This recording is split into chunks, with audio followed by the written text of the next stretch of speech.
Cauliflower పచ్చడి ఎలా చేసుకోవాలనే విధానం మీకు నేను ఈ వీడియోలో చూపిస్తాను. మీరు కూడా ట్రై చేయాలి అనుకుంటే కనుక మేము చేసిన పద్ధతిలో మీరు కూడా ట్రై చేయండి. మనం చేసిన పచ్చడిలో లాస్ట్ మిగిలిన దానిలో అన్నం కలుపుకుందాము. మీరు కూడా ఇలా కలుపుకొని తింటారా? వేడి వేడి అన్నం, క్యాలీఫ్లవర్ పచ్చడి.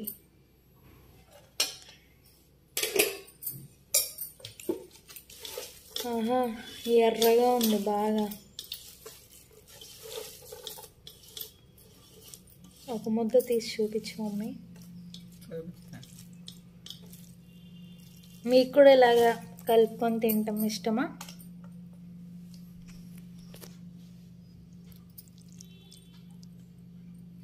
మరి ఇంకెందుకు లేట్, మీరు కూడా ట్రై చేయండి. క్యాలీఫ్లవర్ రోటి పచ్చడి కాదు, రోట్లో వేయలేదమ్మా.